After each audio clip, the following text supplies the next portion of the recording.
All right, so hi, I'm Tal Perry. I'm the founder, CEO, CTO, CMO, CPO of LightTag. And we're actually hiring a head of sales. Hit me up.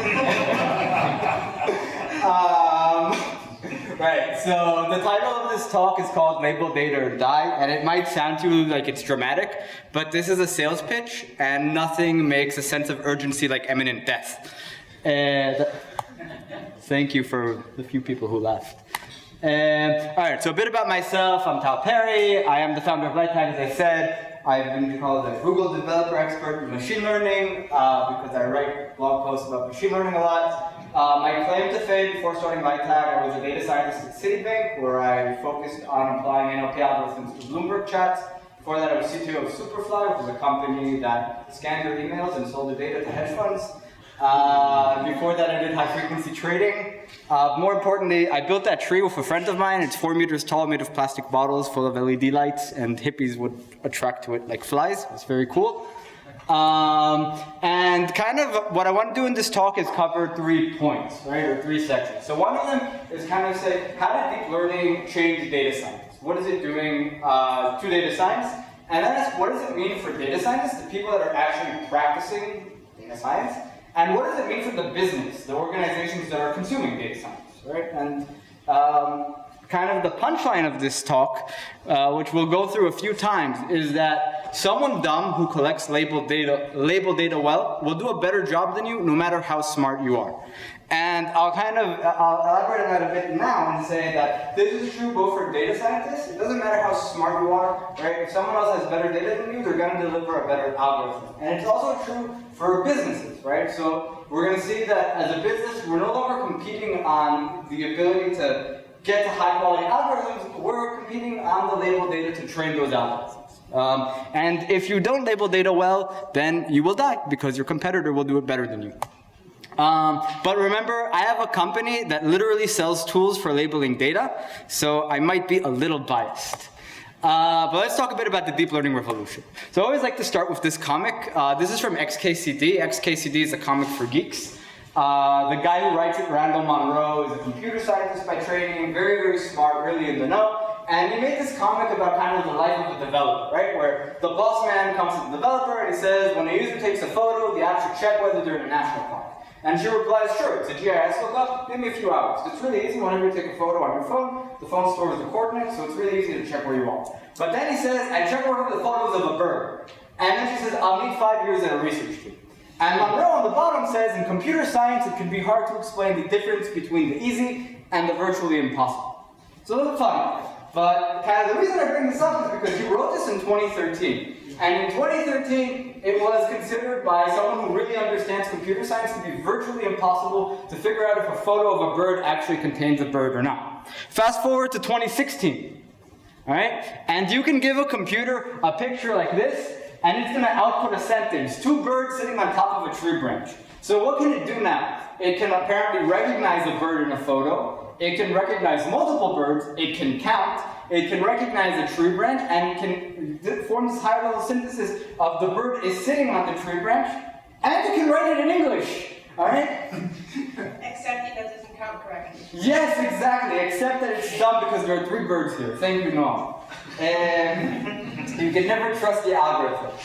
But that's kind of missing the point, because what this shows is that something really dramatic happened between 2013 and 2016, when we went from that's virtually impossible till you can literally git clone this on GitHub and have it running on your computer in like 20 minutes, right? That's the deep learning revolution. And it's really composed of 2 parts. If we think about what deep learning has done to the practice of working with data, it's 2 things, all right? So one of them is the old way, kind of pre-deep learning, the big job of machine learning or data science was doing what's called feature engineering. You get data, and you figure out how to get it into a form that the model can actually work with, right? And I always like this example, because kind of pre-deep learning, the way people did computer vision was start with, we want to find something in the image, and the image is too complicated, let's get the contours, right? So there was this smart guy named Sobel, and he figured out that if you take this box with numbers and that box with numbers, and you convolve it on the image, and you take the norm, then it'll go from this to just the contours, right? And then you have this much easier representation, and you can do not much really. Like, you still need to be really smart and work for years and look at this contour to figure out if that has something, whatever you look at, a face, an engine, God knows what, right? And if you think about this from kind of a business perspective, operational perspective, most people can't hire Sobel.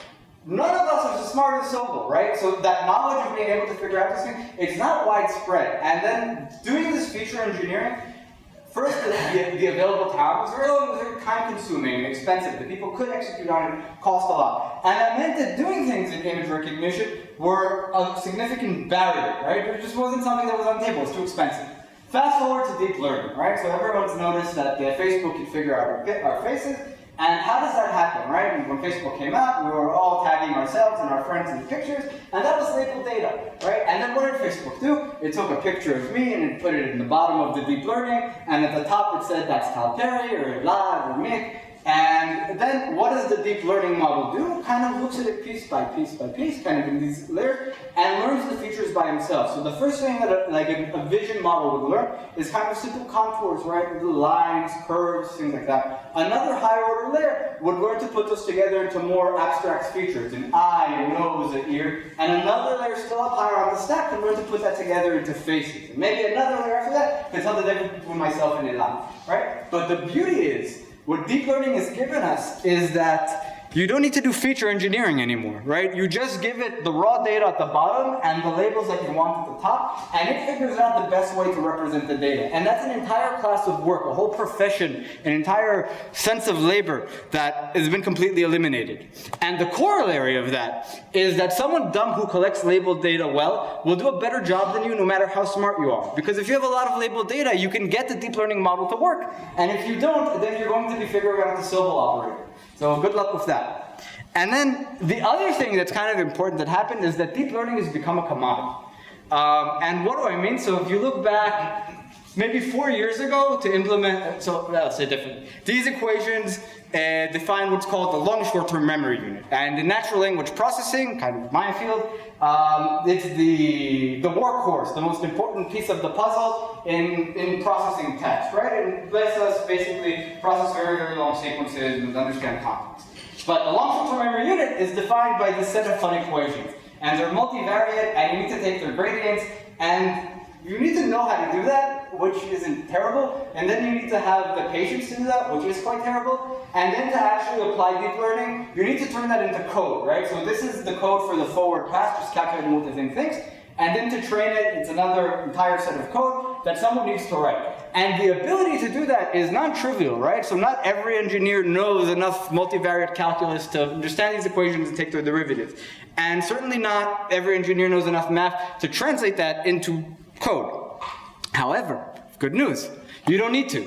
Because today, all you need to do is this. These two lines of code are completely equivalent to this, right? It means that the barrier to entry into applying deep learning, whether it be an image or text or voice or whatever, has gone from being able to do these equations to import TensorFlow, TF contrib, I don't know, that's outdated, right? Basic RNN cell, whatever. And the corollary is, again, that someone dumb who collects labeled data well is going to do a better job than you no matter how smart you are. Because as a data scientist, you know, even if you could do those things, that's no longer a differentiating factor. It doesn't matter if you can write the equations for long short-term memory units because they're commoditized away. And as a business, it doesn't matter if you've employed the people that can do that because that's not what they need to do. You know, someone else can bring someone for half the price and or a quarter of the price, and they'll get exactly the same thing with less effort. And then we need to ask ourselves, so how do data scientists see it? What is the experience of being a data scientist, working with data today, especially in the enterprise? And Kaggle, which is kind of a machine learning education competition platform, puts out a survey every year, and they put out one of the responses that was really interesting was, what do data scientists hate the most about their job? What's really frustrating? The number one complaint is dirty data. The number 5 complaint, 30%, people say data is unavailable or difficult to access, right? The fundamental barrier into applying machine learning in our day-to-day jobs and as businesses is just being able to get the right data to solve the business problem that we're given. And we'll look a bit into why that happens. So I like comics, so I don't know if any of you are fans of Dilbert, but it's funny because it's true, as they say. So this is a great one where the manager tells Dilbert, use the CRS database to size the market. And Dilbert, being this engineer, is saying that data is wrong. And the manager says, then use the SIBS database. And he replies, well, that data is also wrong. And so the manager, being a manager, says, well, can you average them? And Dilbert says, sure, I can multiply them too, right? And so this is funny because it's true, but it also kind of points to a malfunction in behavior on both sides of, I don't know, the divide in organization. Kind of, what Dilbert is doing wrong here is being a dumb smartass, right? And saying, I can multiply them too. Because I've definitely done this myself throughout my career. You know, you stupid manager, you don't know what the hell you're talking about, leave me alone, you know, I can't even explain this to you. But that's very bad, because that means that I can't alleviate the barriers I have to executing my job correctly, right? What Dilbert said, look, this is the barrier that we have right now, this is what it's going to cost us to fix it, and this is the value that we could get to him. On the other hand, the manager is, why is he looking shit out of his ass, right? That's also not a very satisfying thing. And I think that's one of the reasons, or that's the core reason, that many data scientists report that they're frustrated with accessibility to data. Because even though the business will come and say, hey, we want to do this, I heard deep learning is awesome, we have all this data, right? It doesn't mean that the infrastructure is there in place for all these smart people to execute on their job. And the Bible has actually captured this really well, so you don't have to believe me because it's written in the book. So this is from Exodus, right, where the Jews are escaping Egypt, right, and they've been in the desert for a few years and they're hungry and they miss the good life, and they say to Moses and Aaron, who are leading them out of, if you're taking a photo, that's at label data on Twitter. So the Israelites say to Moses, the Israelites, who are the data scientists in our case, said to them, to management, if only we had died by the Lord's hand in Egypt, which is academia, where Elad is from.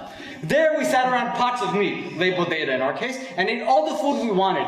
But you've brought us out into this desert to starve the entire assembly to death. Now it may sound dramatic, but this is literally, you know, this is my personal experience, and certainly most of my colleagues. Just this is a horrible, horrible thing, and it's very frustrating, and we don't want to be here. And this is why we leave bad jobs and find places with more labeled data. And the reminder on this, especially if you're a hiring manager looking to retain your talent, is that someone dumb who collects labeled data well will do a better job than you, no matter how smart you are. But then we should also think about how the business should see it, right? Because essentially, if I'm going to start a data science unit in my enterprise, and I don't really understand it, it's not my job to understand it, I basically think of it as an assembly line, right? It's this thing, I put raw data in, I sprinkle a bunch of money on this data science thing, and out comes profit, right? And more or less, this is how it should be.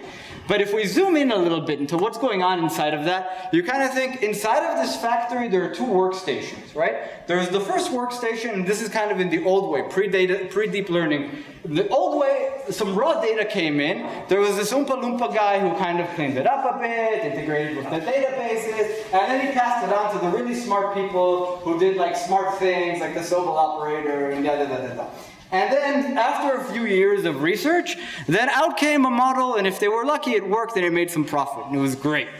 But kind of, with deep learning, we don't need those really smart people anymore so much, but what we do need is a lot of people labeling data. And we need so many of them, so many Oompa Loompas now that we even need a Willy Wonka to manage them, right? Because if you don't manage your labelers well, if you let them work like a bunch of drunken sailors, then you're going to get labeled data that's commensurate with that. And you're going to put in bad labeled data into your not so smart data scientist, and out is going to come, you know, the poo-poo emoji. But the thing is that if you manage your data science, your labeling team like a bunch of drunken sailors, then it really doesn't matter how smart the people building the model is, because garbage in, garbage out. There's no amount of intelligence that can overcome bad data, right? It just doesn't work that way.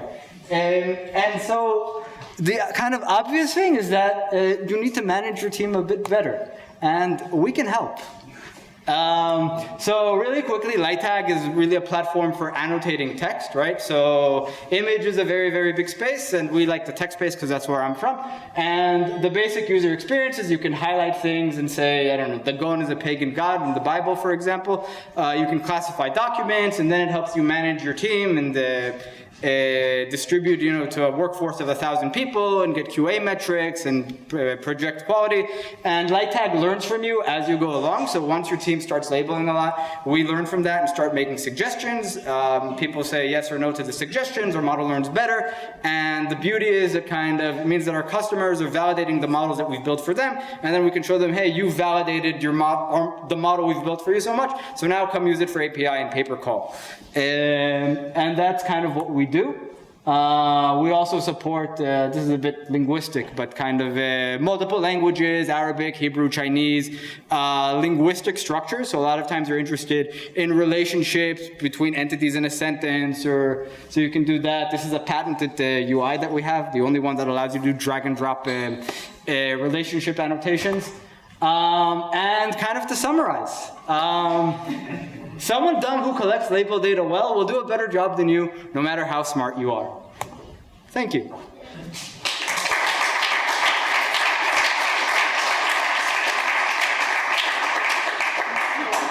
have some time for questions. I'll just do a switch for the computers. Anyone? Message was pretty clear. Huh? Message was pretty clear. Oh, good. I have a question. Please. This is something Trent McConaughey from Ocean also says a lot, that data is more powerful in algorithms than algorithms generally. And I, as an algorithmist, have a very strong disdain for that message, ethical, regardless if it's true or not. I mean, I'm biased as well. What situations in particular? I did algo trading, algorithmic stock trading and prediction, and in that case, I think algorithms are stronger than data, in particular. Whenever you have lots of noise, do you have a sense of when data trumps algorithms and the other way around? Yes. I think there's the science question, which I have no input on, but from a business perspective, it's really about being competitive, right? So if you think about what I was saying before, the barriers to entry into doing supervised learning, right? So predictive tasks. The barrier to entry to that is so low that you have to do that because your competition is going to do that, and that's setting the bar for where your market is in almost any industry. And in those situations, we know that the algorithms are commodity and the differentiators in labeled data. In situations that are, there's this hierarchy of working with data, right? Prescriptive, where it's like, what data do I have, how much, predictive, what is this thing? And prescriptive, what should I be doing, which is algo trading. So in the world of prescriptive things, algo trading, optimization, routing, things like that, algorithms are still winning. But in the world where I think most businesses are now forced to compete, where you don't really have a choice, that's in the predictive world, and their data is winning. Yes. Thank you. There's more. I can counterpoint, but we'll keep it for another time for a panel or something. We can fight. Yes. Good. Thank you very much, Tal.